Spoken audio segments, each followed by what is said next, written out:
doctor Enrique Graue, rector de la universidad, doctor José Narro, rector de la universidad, comunidad toda, agradecidos por su presencia. Agradezco también al doctor Fabiano Chietti por su presencia. Para Fundación UNAM, esta sesión es motivo de enorme privilegio. Es nuestro séptimo foro 2020.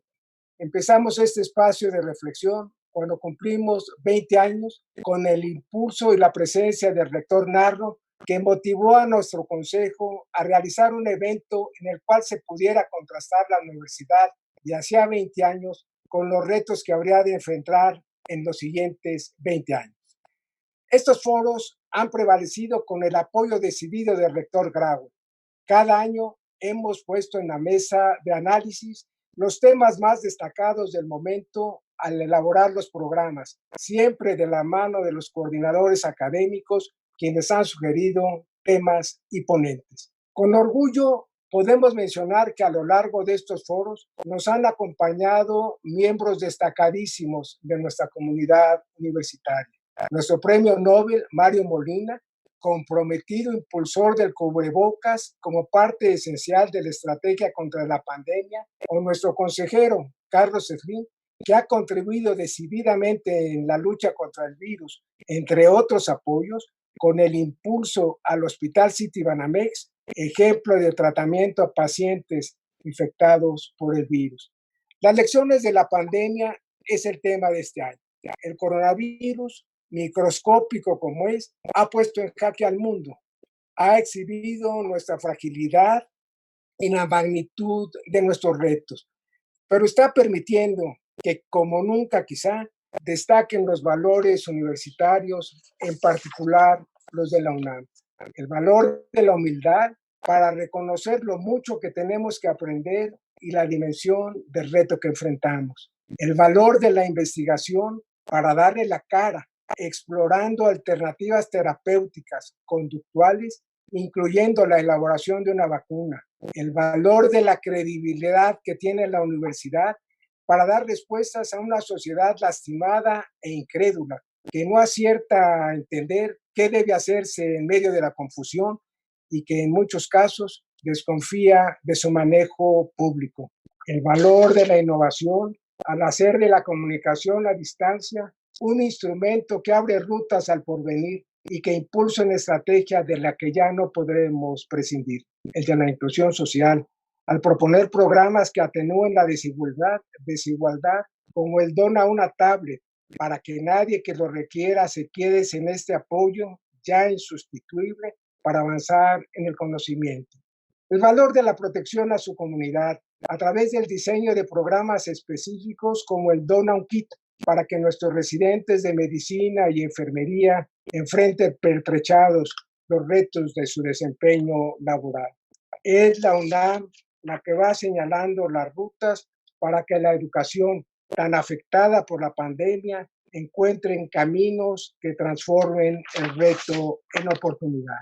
Habremos de reflexionar en estas lecciones de la pandemia sobre el origen y alcances del COVID-19, sobre los modelos predictivos, cuáles han sido los efectos políticos, económicos y sociales de la pandemia, qué hace la UNAM frente al COVID y finalmente cómo reaccionan las humanidades frente al virus, contando siempre con conocimiento, orientación y guía de los mejores especialistas de la universidad. Hoy, con la exposición magistral del rector José Narro sobre el manejo en nuestro país de la pandemia y con las reflexiones del rector Enrique Graue. Cuando han muerto más de 50,000 enfermos, cuando se estima que el PIB nacional caerá en cerca del 10%, cuando el empleo se desploma, cuando aumenta la pobreza, cuando se cierran escuelas y se interrumpen las clases presenciales, cuando se pierden más y más oportunidades, cuando se aprecia que detrás de la estadística hay rostros humanos y dolor en las familias afectadas, todo el mundo voltea a ver a la UNAM. Es la que orienta y da causa al rumbo nacional.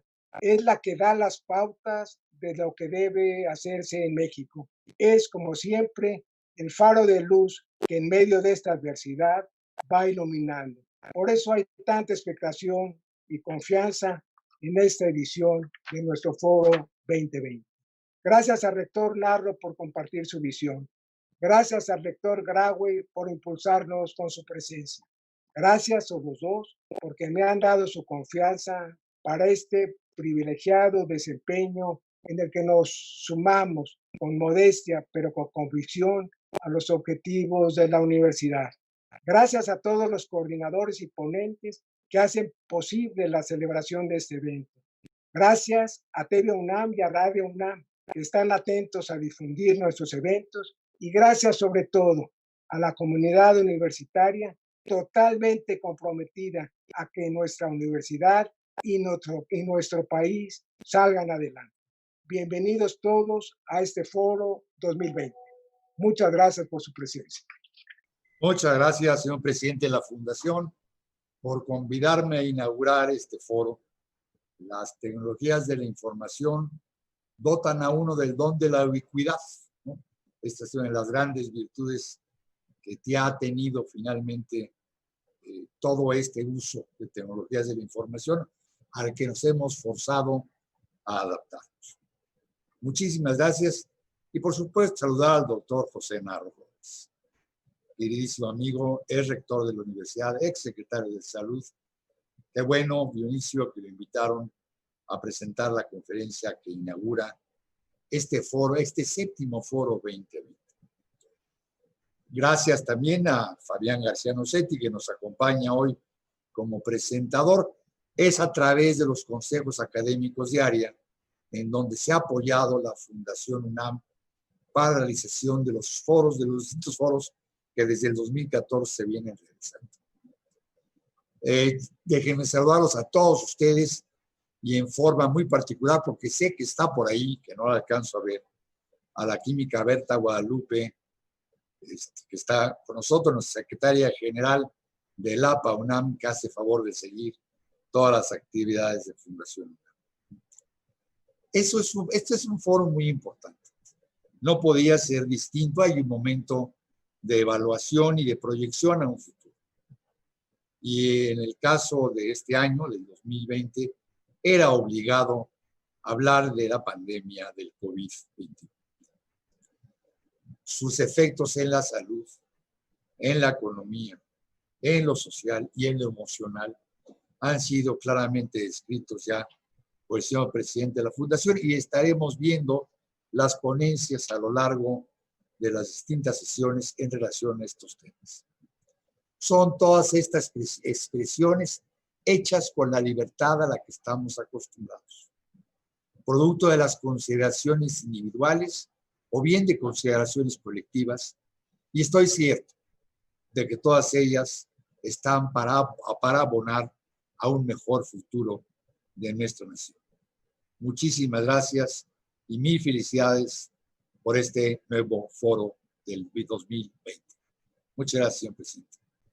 Muchas gracias, señor rector. Le pediríamos entonces al coordinador, a nuestro moderador, al doctor Demetrio García Nocetti, si nos hiciera favor de presentar al rector Narro, que no necesita presentación, y a darle la palabra para que escuchemos su presentación. Muchísimas gracias. Gracias de nuevo, rector. Muchísimas gracias al señor rector por sus palabras, desde luego. Gracias al señor rector por sus palabras, desde luego. Y quién mejor que el doctor José Narro Robles, una voz autorizada en la materia, para ser el presentador de esta conferencia magistral. Haré una breve síntesis de su resumen curricular. El doctor José Narro Robles es médico cirujano egresado de la Facultad de Medicina. Realizó estudios de posgrado en medicina comunitaria en la Universidad de Birmingham. Fue profesor de medicina preventiva, salud pública y cátedra de posgrado. Fue profesor de la UNAM por cerca de 40 años. En la UNAM se desempeñó como secretario general, director de la Facultad de Medicina y rector entre el año 2007 y 2015. Ha ocupado, entre otros cargos públicos, la Subsecretaría de Servicios de Salud. Fue secretario de Salud en la Administración Pública Federal. Es autor de artículos científicos y de divulgación publicados en revistas mexicanas y extranjeras, así como de libros sobre temas de educación superior, salud pública, educación médica y Administración de Servicios de Salud, miembro de la Academia de Ciencias Médicas del Instituto Mexicano de la Cultura y de la Academia Mexicana de Ciencias. Ha recibido un numeroso distinciones, reconocimientos, así como doctorados honoris causa en reconocidas instituciones internacionales. Sin más preámbulo, cedo la palabra al doctor José Narro y desde luego muchas gracias por su asistencia. Al contrario, muchísimas gracias. Quiero empezar por donde uno tiene que iniciar siempre, que es reconociendo y agradeciendo. Y voy a compartir con ustedes en los próximos minutos un conjunto de láminas que nos van a hacer favor ahorita de proyectar, pero voy a aprovechar antes que cualquier cosa para decir gracias. Y gracias en primer término a la Universidad Nacional Autónoma de México. Yo soy uno de los muchos, de los cientos de miles de universitarios que piensan que estamos en deuda permanente, eterna, con nuestra universidad. Para ella, mi gratitud, mi reconocimiento, para ella, mis sentimientos más nobles, porque es una de nuestras grandes instituciones. Es, como se ha dicho en otras oportunidades y desde el extranjero, es el alma de México. Empiezo, pues, con este capítulo de los antecedentes. Inicio por señalar que esta presentación tiene limitaciones, no solo las que corren a cargo del conferenciante, también tiene limitaciones porque estamos analizando una pandemia que está en evolución. No ha terminado, ojalá ya esta pesadilla hubiera concluido. Hay actualmente una discusión importante sobre lo que pudiera ser la duración de la inmunidad, la fuente de la misma entre las personas que han sido infectadas y además entre subgrupos de estas personas infectadas, quienes han tenido cuadros graves o quienes han tenido cuadros que son banales prácticamente o incluso asintomáticos. Y es que este problema se agrava por la cantidad de personas que han sido infectadas, pero que son francamente totalmente asintomáticas o aquellas que están en el periodo presintomático y además por la evidencia que ha ganado terreno y espacio en el conocimiento científico de que hay transmisión aérea. Una persona es contagiosa desde antes de presentar los síntomas y normalmente por los siguientes 7 a 10 días. La duración de los síntomas en los casos no complicados es cercana a los 7 días y hay una recuperación en esos casos. Pero también se han visto secuelas en las personas que han tenido cuadros severos, cuadros graves.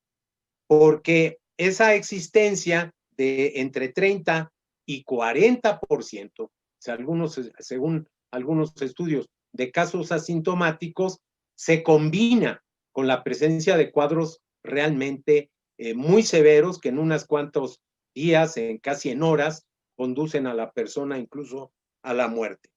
Vamos a ver ahora, a continuación, un poco sobre algunas de las características epidemiológicas que se presentan en la COVID. Parecería que este padecimiento afecta más a hombres que a mujeres, pero todavía no está dicha la última palabra. La infección se presenta en todos los grupos de edad, pero está por verse cuando tengamos la posibilidad de hacer el resumen, de tener una consideración sobre cuáles son los más afectados. Los casos leves o asintomáticos se presentan con frecuencia en jóvenes, pero no nada más.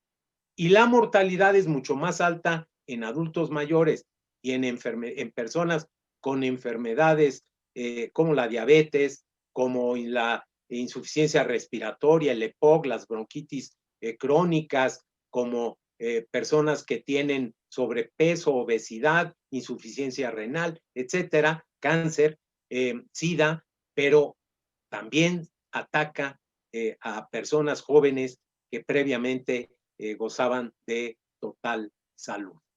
El SARS-CoV-2, este virus, tiene relación con otros coronavirus, con el de resfriado común y con el de estos cuadros de síndromes de agudos, severos, de insuficiencia respiratoria, que son el SARS y el MERS. Tiene una letalidad relativamente baja en comparación con estos dos padecimientos. El SARS tiene una letalidad de 10% y el MERS, que por fortuna estos virus no han tenido la transmisibilidad, no han tenido la capacidad de contagio que tiene este SARS-CoV-2, y existe en materia de la letalidad una variación muy amplia. Lo vamos a ver un poco más adelante. La letalidad ha venido cambiando. Empezó estando por ahí de 3, subió a 4, llegó casi a 7 y ha venido disminuyendo.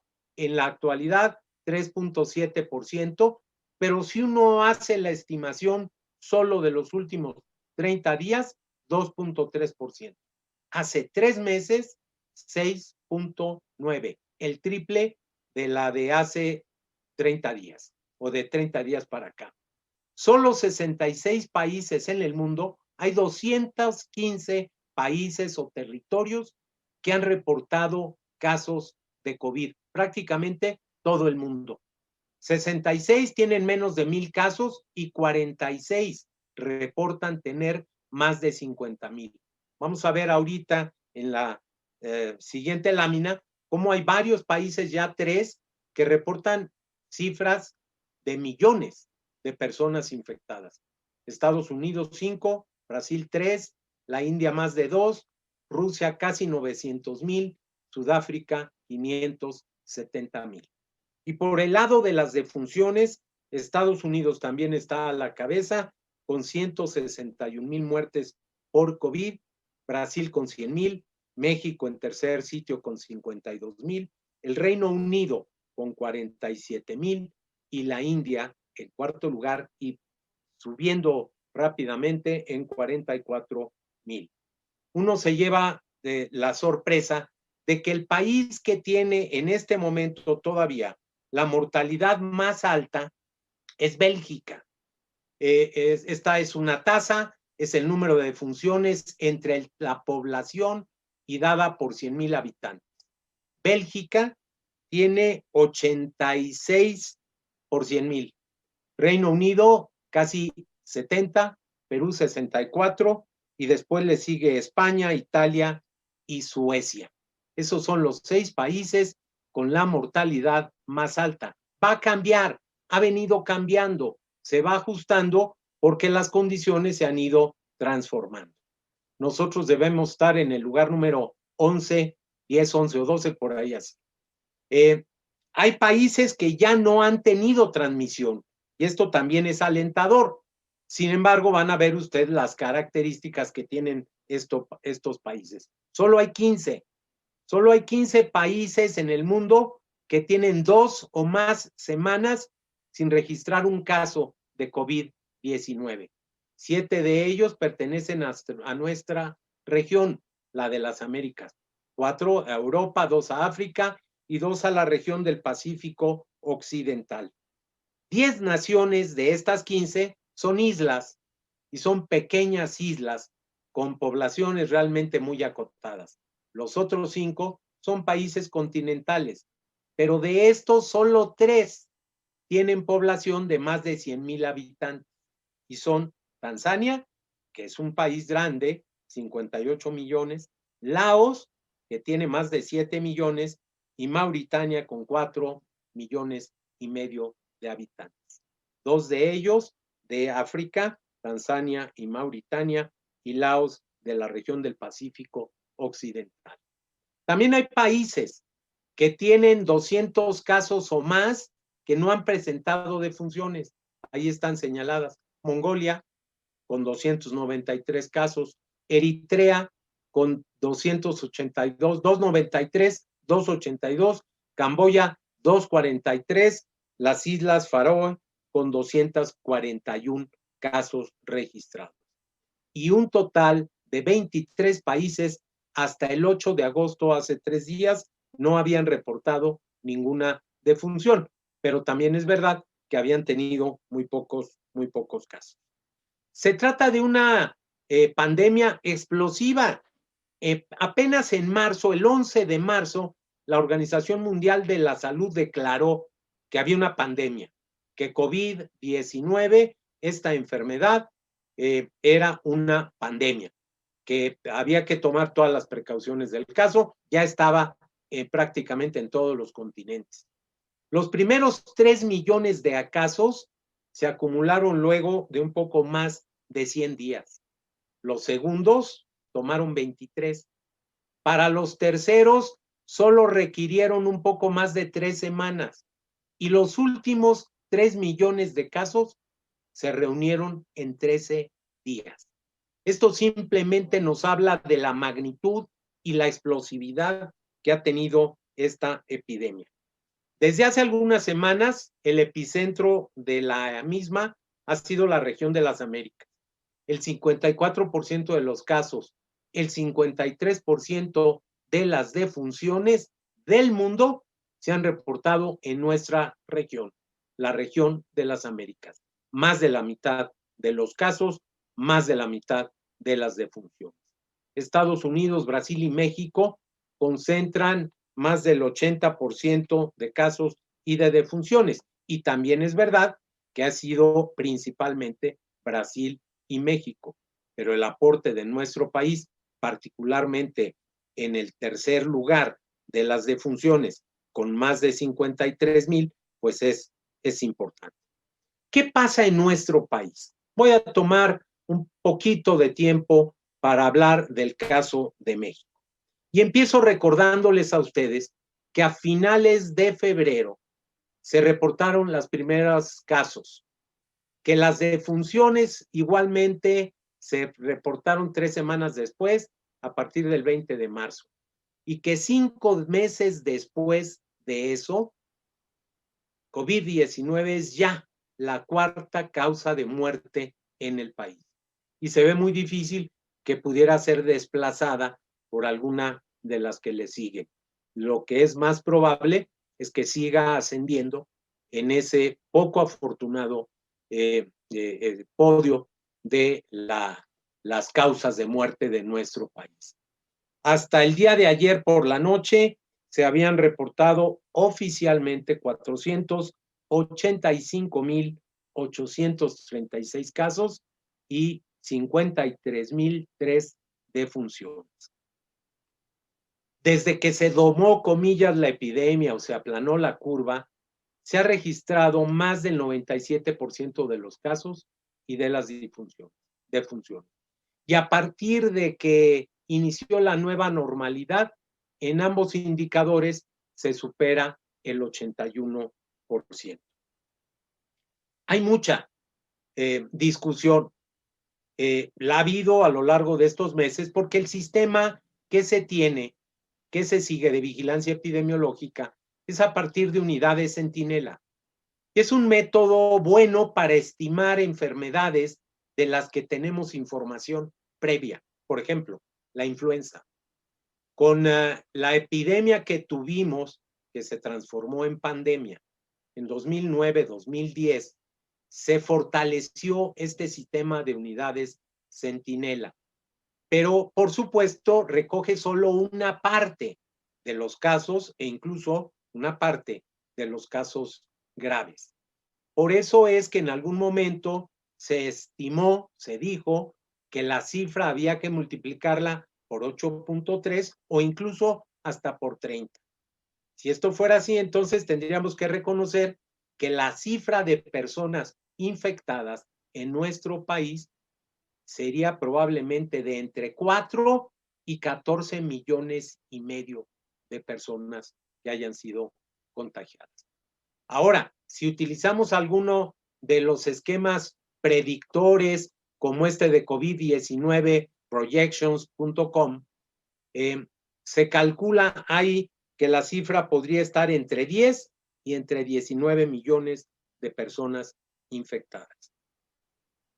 Por lo que se refiere al tema de algunos de los rasgos por la geografía y por el género de las personas, pues 53% de los casos, esto es información de un estudio elaborado en la Secretaría de Salud y con datos hasta el 4 de agosto, 53% corresponde a varones y 47% a mujeres. Y las 5 entidades con mayor número de casos, ahí se representan la Ciudad de México, el Estado de México, Tabasco, Guanajuato y Veracruz. Esas cifras que están en paréntesis, por supuesto, están absolutamente rebasadas una semana después. Lo mismo las que siguen. Cuando hacemos el cálculo de la tasa, para no tener el puro número, cambian las condiciones. Tabasco es el primer lugar en mortalidad. La Ciudad de México el segundo, Sonora, Baja California Sur y Tamaulipas le siguen. Entonces, ahí está esta descripción de cómo se comporta en la geografía. Vamos a ver ahora en materia de defunciones qué pasa. Vean que hay un cambio muy importante. Estábamos hablando en casos de 53% varones. Pues cuando vemos defunciones, el 65% de las defunciones se registran en varones y el 35% en mujeres. Ahí están las entidades con el mayor número de muertes: Ciudad de México, Estado de México, Veracruz, Baja California y Puebla, el 4 de agosto. Y con la relación ya con el tamaño de la población, tenemos el caso de Ciudad de México, Tabasco, Baja California, Sinaloa y Sonora. Hay algo que nos tiene que preocupar, y es que la gente no está llegando a tiempo a los servicios de salud. Miren ustedes, en la siguiente lámina se puede ver aquí el porcentaje del número de días transcurridos entre el inicio de los síntomas y la defunción. Son personas que fallecieron desafortunadamente y son porcentajes de 0 a 5 días, casi 1 de cada 5 personas que llegaron a tener atención médica. No están las personas que fallecieron en sus domicilios.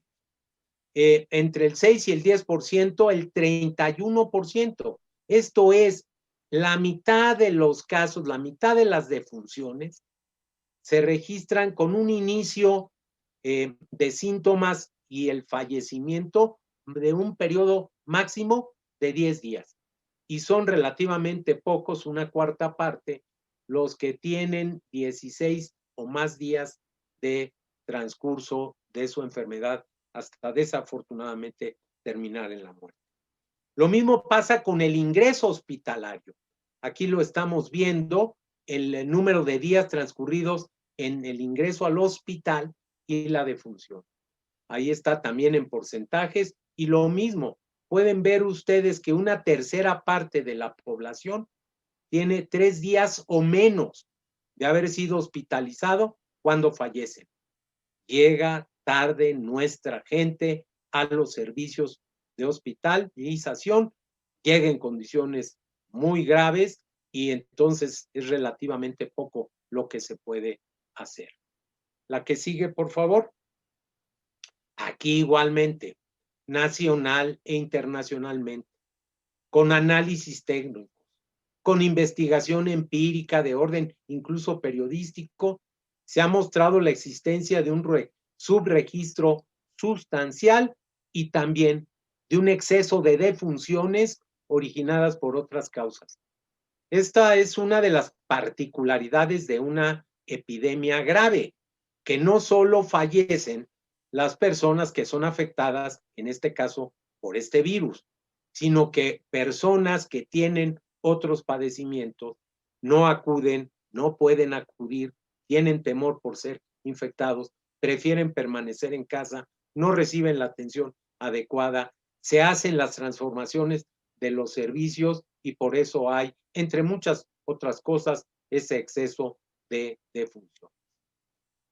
Yo digo que en la página oficial que construyeron la Dirección General de Epidemiología y el Instituto Nacional de Salud Pública, se reconoce que la cifra actual de defunciones, estas 53,003 dadas a conocer el día de ayer en la noche por la Secretaría de Salud, podrían ser en realidad 68,049. ¿Por qué? Bueno, porque ahí en esas 68,000 están las 53,000 de casos comprobados, pero hay 15,000 de infecciones respiratorias virales que es probable que correspondan a COVID-19, lo cual estaría dándonos ya una cifra realmente muy, muy impresionante, llegar a las 68,000 defunciones que nunca en los comentarios, en los señalamientos de las autoridades, se llegó a mencionar una cifra de esa naturaleza. Vamos adelante, por favor. Uno puede acudir también a los datos calculados por algunas instituciones en el extranjero, con sus modelos, con sus supuestos. Con la actualización, yo revisé el 7 de agosto esta página, que es de un investigador de MIT. No es que sea del MIT el planteamiento, sino el investigador ha desarrollado su trabajo ahí. Y se señala que para el 1 de noviembre el número de defunciones en nuestro país podría estar superando las 91,000. Y se establece como altamente probable que entre el 22 y el 30 de este mes se supere la barrera que fue señalada como condición catastrófica por el subsecretario de Salud, 60,000 fallecimientos. Es probable que antes de que termine este mes, desgraciadamente, porque se tratará de 60,000 vidas, 60,000 biografías, 60,000 familias que han quedado enlutadas.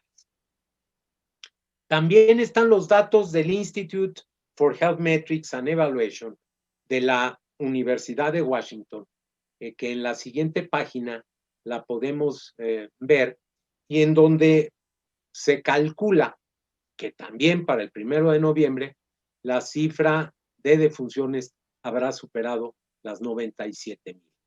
Y un dato muy importante, porque yo voy a ser ahí también muy contundente, siguiendo lo que ha señalado el doctor Mario Molina y que nos recordaba el señor presidente de la Fundación. El uso universal, correcto, sistemático de los cubrebocas evitarían en los próximos 3 meses 8,000 muertes. Úsenlos. Son importantísimos. Es probable, sí, rector, qué bueno que lo promueves porque es una de las herramientas más importantes de las que disponemos para no infectar y para no ser infectados.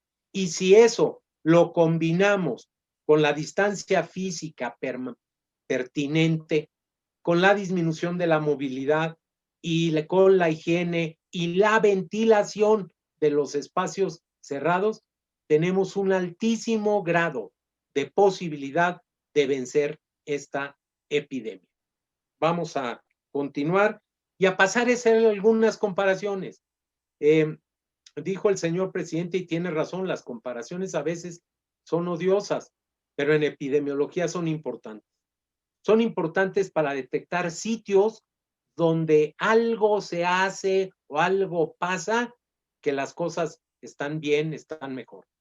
Y son importantes para ver cuando en un sitio algo tiene ese sitio que se está generando algún tipo de enfermedad. Son clásicos los estudios de epidemiología del cólera, son clásicos los estudios del escorbuto, son importantísimos muchos estudios de tipo epidemiológico que se han desarrollado en el pasado para llegar a detectar incluso la etiología de los padecimientos.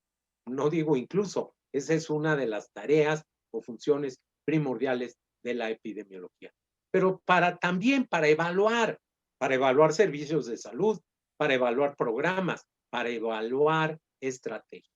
Bueno, aquí he seleccionado, no es por azar, aquí he seleccionado algunos países que han tenido muy buenos rendimientos, algunos incluso dentro de nuestra región, Uruguay y Costa Rica, y otros en Oriente, Corea del Sur, Japón, Filipinas, Indonesia. Y ahí están los datos de México en el número de defunciones, en la tasa, en la mortalidad y en el número de veces. Y uno puede representar esto diciendo, por un coreano que ha fallecido, han fallecido 66 mexicanos. Por un japonés, 44 mexicanos. Por un uruguayo, 36 mexicanos. Uruguayos, paraguayos, ticos, lo han hecho muy bien en nuestra región, a juzgar por los resultados.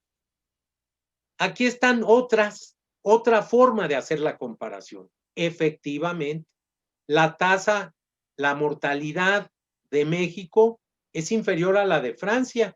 Nosotros ya nos aproximamos a 40, 45 Francia. Italia 58, 60 en España, 69 en el Reino Unido. Y vimos el caso de Bélgica, 86. ¿Qué es lo que pasa y me preocupa? Que mientras ellos ya están francamente en el descenso, en su curva epidémica, nosotros seguimos en ascenso. Vean ustedes en la columna de la derecha las defunciones. Más de 19,000 en el último mes en México, y el caso extremo de estos 4 países comparados es el Reino Unido, con 2,190. Pero en España, que tuvo un momento durísimo allá por marzo y abril, ya son solamente 111. Y de hecho, hoy me asomé a los datos de la OMS y lleva 2 días en donde no tienen una sola defunción y ya tienen también 0 casos en este momento. Seguramente va a regresar, porque lo veremos más adelante. Hay algo que nos intriga mucho: la relación de la influenza con el COVID-19. ¿Cómo se va a dar esta relación de estos dos virus que producen 2 enfermedades que pueden ser muy, muy serias? ¿Cuál es esa relación? ¿Cuál es la competencia? Lo que yo digo es, tenemos que estudiarla. Tiene que estudiarse a profundidad. Hay algunos reportes ahorita de prensa, yo no conozco de artículos científicos, pero que indican la disminución de casos de influenza en el hemisferio sur, donde están en la etapa estacional alta de la influenza, están cursando su invierno. En la UNAM, por supuesto, en nuestra UNAM, el grupo de biomatemáticas de Juriquilla tiene este punto bajo observación y va a ser muy importante. La siguiente, por favor. Déjenme llamar la atención sobre lo que pasa.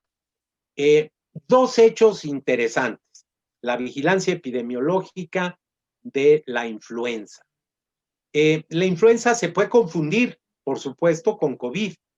La influenza tiene un subgrupo de padecimientos que cursan con signos, síntomas parecidos, y cuando no se puede hacer el aislamiento por laboratorio, el diagnóstico por laboratorio, pues a veces uno no se queda convencido de si fue o no un cuadro de influenza. Se llaman enfermedades tipo influenza o infecciones respiratorias agudas graves.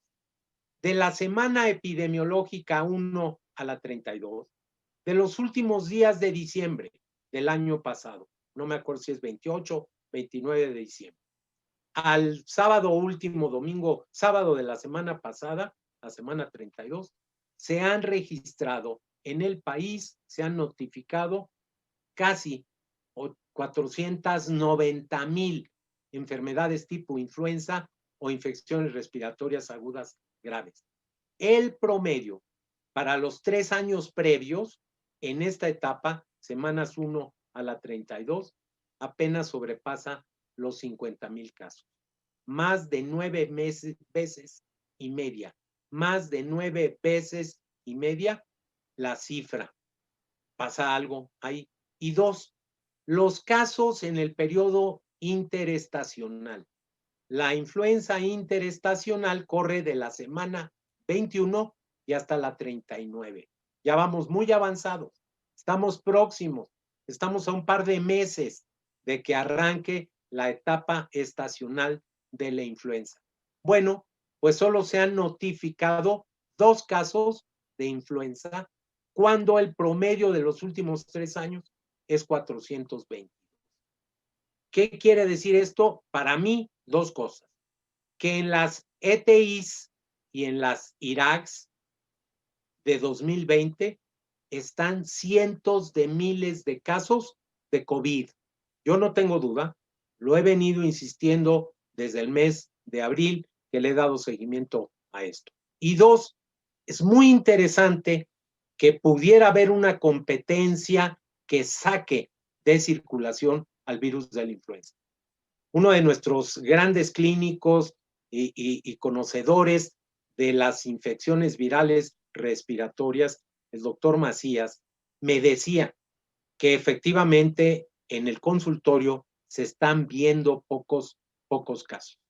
Pudiera ser que algunas de las medidas, el uso del cubrebocas, la distancia física adecuada, la disminución, el confinamiento, la disminución de la movilidad, etcétera, estén teniendo un efecto.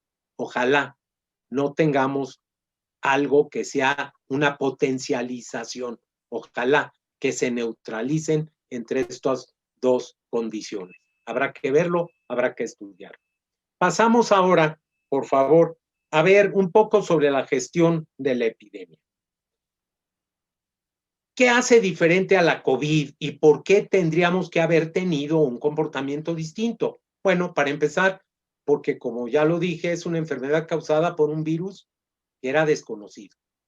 Segundo, porque teníamos muy poca información respecto de la transmisibilidad, la severidad, el manejo, las complicaciones de este padecimiento.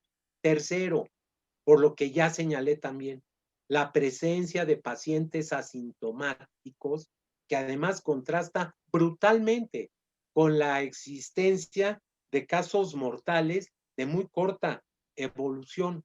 Cuarto, y muy importante, lo vemos en la siguiente lámina, por la transmisión aérea.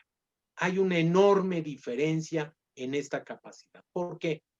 Porque en el transporte público, en los vagones del metro, en los autobuses, en espacios cerrados, se puede una persona que no se sabe infectada y que puede estar al respirar, al hablar, puede estar sacando, sin duda, virus, y quien está ahí, si no está protegido, va a estar recibiendo esa inoculación. Y hay un efecto tipo dosis letal media, dicen los conocedores, dicen los expertos, dicen incluso varios artículos científicos. Y esto hace entonces que varíen los casos y probablemente la severidad de los mismos, dependiendo si el inóculo es corto o es muy amplio, si es pequeño o es amplio, dependiendo si el contacto dura pocos minutos, es casi instantáneo, o si tiene una duración prolongada. La explosividad del contagio, las enormes variaciones de la letalidad y el contraste de distintas estrategias nacionales, el resultado mismo de algunos de estos programas o condiciones. Hago una crítica a la gestión gubernamental. Faltó preparación. Por más que se diga, tuvimos o se tuvo que improvisar en varios sentidos. Se ha carecido de una estrategia efectiva y flexible para evitar contagios y defunciones. Soy de los que piensan que se pudieron haber evitado muchas de esas muertes. 2 fallas graves. En su momento, la falta de pruebas. Y desde hace ya varios meses, la pobre promoción del uso del cubrebocas como una de las medidas más efectivas. Yo tengo muy presente alguna conversación con el doctor Mario Molina, que estaba todavía, no publicaba su artículo, estoy hablando del mes de junio, todavía no lo publicaba y era ya muy claro que por ahí iba a haber un avance muy importante, que la evidencia empírica, los países que tienen una cultura del uso del cubrebocas, y aparece nuestro rector con portando el cubrebocas, que estoy seguro, yo no logro ver, pero debe decir UNAM, ¿no, rector? Ahí está Pumas, claro, claro que sí.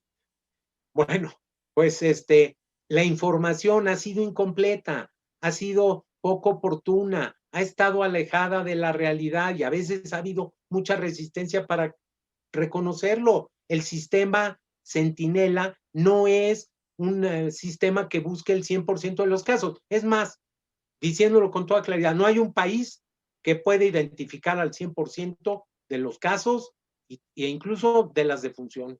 Habrá unos que se acerquen, pero no es posible tener el 100%. La que sigue, por favor. Un liderazgo cuestionado, centrado en una persona y no en el Consejo de Salubridad General, enfrentamientos con los gobiernos estatales, mensajes contradictorios, uso político en un sentido y en otro, de aquí para allá y de allá para acá, fallas técnicas y científicas, desatención del nivel operativo. El mayor número de contagios y muertes del personal de salud, o uno de los más altos en el mundo, se ha dado en nuestro país. Falta de equipos personales de protección y de insumos. Una deficiencia señalada desde el mes de marzo ha estado en el número de pruebas. Medido por el tamaño de población, calificamos como uno de los países de más abajo.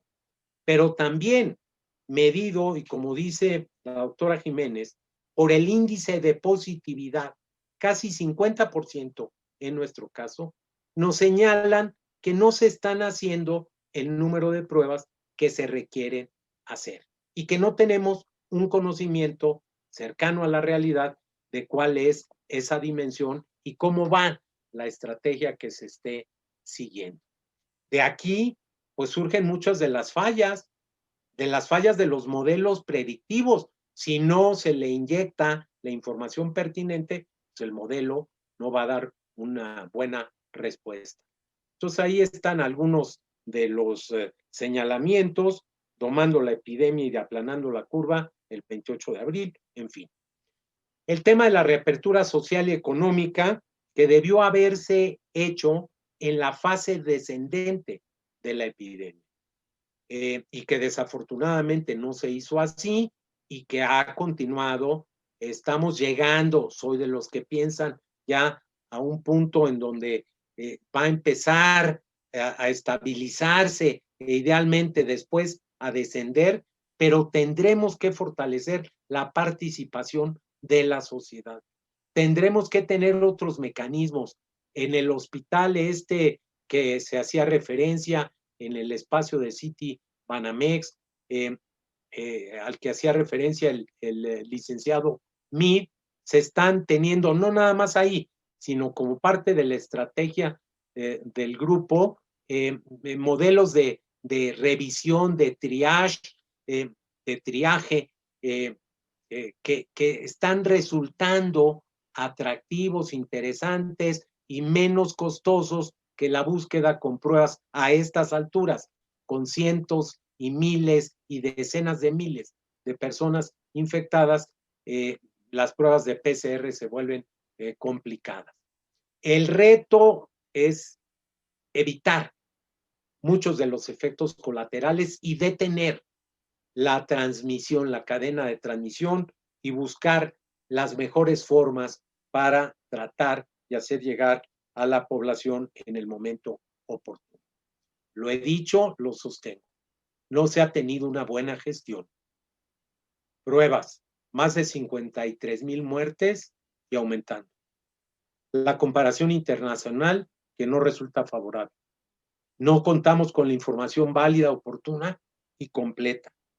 Tenemos que agregarle al problema de salud, el económico, el laboral, y se pueden sumar todavía el social y el político. Es muy probable, Lo decía hoy el director de INEGI, que a final del año la COVID puede estar en el tercer lugar de la mortalidad. Y si las predicciones de la Universidad de Washington o de COVID-19 projections se cumplen, pues es muy probable que alcance COVID el segundo sitio. Y la imagen del país, que por las disputas y señalamientos, pues ha quedado lastimada. Vamos terminando ya. ¿Qué hacer? Y yo diría aquí, a que sigue, por favor, yo diría aquí que se requiere una estrategia, replantear las cosas. Es urgente tener una estrategia nacional revisada, coincidente, convergente con 32 estrategias estatales. Campañas nacionales que convoquen a la gente, con la participación de personajes que muchos colegas y expertos en la comunicación lo han señalado. Personajes con aceptación, credibilidad, para promover el uso del cubrebocas, la ventilación de espacios cerrados, el distanciamiento físico, la higiene, la reducción de la movilidad, el uso del oxímetro, la búsqueda oportuna de atención médica, la que sigue, por favor, asegurar el abasto en las unidades de salud. Esta estrategia de tratar de organizar espacios para el aislamiento de los casos probados y para la cuarentena de los contactos. Una estrategia racional, fuerte, intensiva de pruebas con el resultado oportuno y el seguimiento de casos y contactos. El fortalecimiento del laboratorio, la ampliación de las unidades centinela y, por supuesto, la capacitación. Tenemos que volver a empezar en esto con la población. Es increíble, pero todavía hay gente que duda de la existencia de este virus. Capacitación a la población, actualización del personal, protección del personal de salud y entender que después de casi 5 meses de estar en el frente de batalla, hay un agotamiento, hay una tensión muy importante. Regresar el papel que le toca al Consejo de Salubridad General, anticipar y fortalecer la vacunación contra la influenza. No vaya a ser que se nos meta este problema en medio. Y estudiar casos de éxito y aplicar o revisar esas estrategias. La que sigue, por favor. Aquí están algunos países que convendría estudiar por sus buenos resultados. No me voy a detener en ellos. Ahí están algunos de las que ya he señalado, pero hay también algunos otros casos. Hay algunos que son interesantísimos, como el caso de Singapur, que tiene muchos casos para el tamaño de su población, 54,000 casos, tiene una frecuencia de casos por 100,000 habitantes que es de 2 veces y media la de nosotros, pero solo tiene 27 defunciones. Tiene la letalidad más baja y una de las tasas de mortalidad más bajas en el mundo. Está un caso que también a mí me resulta muy atractivo, la que sigue, por favor, que es el de los países, de varios países de la península de Indochina, Myanmar, Camboya, Laos, Tailandia, Vietnam, que ahí pueden ustedes ver los datos y que son muy, para mí, muy impresionantes. Tienen los países en su conjunto 244 millones de habitantes, 2 veces y media prácticamente la población de México. Solo hay 4,700 casos, 74 defunciones, y tienen de las tasas más notables en el mundo. Alguien puede decir es un problema de registro, yo no tengo manera de argumentarlo en contrario, pero la verdad es que Vietnam ha sido puesto y señalado, y lo mismo habría que hacer con Tailandia y con Camboya como ejemplos. Y de igual manera, el caso de los países árabes, veíamos en letalidad Qatar, Omán, Emiratos Árabes, Kuwait, que tienen de las tasas más bajas. O el caso de África, que puede ser un problema de notificación, de acceso a los servicios, sin duda alguna. pero que no ha registrado la pandemia que se pensaba. Bueno, ¿qué pasa con el futuro? Pues hay que entender que esta enfermedad llegó para quedarse por lo menos un rato, que no tenemos la vacuna y no sabemos si va a estar lista para ser de aplicación masiva el próximo año. Tenemos que despejar todavía muchas interrogantes y habrá que repensar el término de una nueva normalidad o de una post-normalidad. Pero lo que no podemos repensar es que la sociedad tiene que cambiar, que muchos de los valores sobre los que se ha venido edificando la sociedad contemporánea tienen que transformarse. La que sigue, por favor. Y sin embargo, sí hay futuro. Tiene que darse un replanteamiento de lo económico, lo social y lo político y de los valores. Y yo deseo que aprendamos la lección. 2 láminas a manera de resumen. Por favor, la que sigue. Una nueva estrategia se requiere, es indispensable para controlar la epidemia. Se deben tomar decisiones para fortalecer las instituciones públicas de salud. Han tenido un problema crónico de insuficiencia presupuestal, de falta de cobertura, de calidad heterogénea, de abasto y, por supuesto, de problemas de recursos humanos y de organización. Pero ahí está, es un trabajo muy importante que nos ha llevado a tener lo que tenemos. Es el momento de plantearse el tránsito a un servicio universal de acceso a la salud y a la seguridad social. Protejamos la planta productiva y el empleo. Cámbiese la política económica. Ayer conocí yo un documento de este grupo universitario que coordina el doctor Rolando Cordera, nuestro maestro emérito en el grupo de nuevo curso de desarrollo, y me parece que es el camino, es el sentido. Fortalezcamos la educación superior, la ciencia y la cultura. A veces en las crisis se olvida uno de esto, no es el momento. Impidamos la crispación social y la violencia. Cambiemos el ejercicio y la forma de hacer política. Terminemos con la confrontación, con la división y el enfrentamiento en la sociedad. Hagamos entre todos un acuerdo de unidad nacional y trabajemos para construir un mejor futuro para México. Quiero señalar, porque coincido y lo avalo completamente, que la salud no puede ser un tema de división. Creo que hay un gran pronunciamiento al final que yo recojo de que alrededor de esta lucha debe de generarse un gran acuerdo de unidad nacional. Ahí está el eje. La salud afecta a todos. La desigualdad afecta a todos. La pobreza lastima a todos. La caída en la actividad económica afecta a todos. Y es falso el dilema de que tengamos que optar entre la salud o la economía. No habrá buena economía si no hay buena salud. Y mientras no se resuelva el problema de la salud, no se resolverá el problema de la economía. Quiero subrayar finalmente mi gratitud personal con el doctor Narro.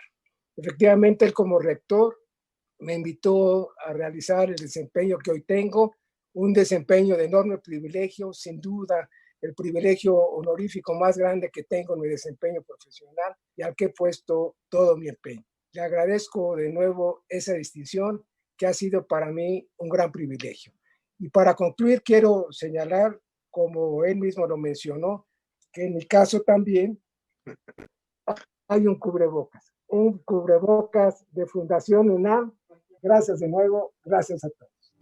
Gracias. Muchas gracias.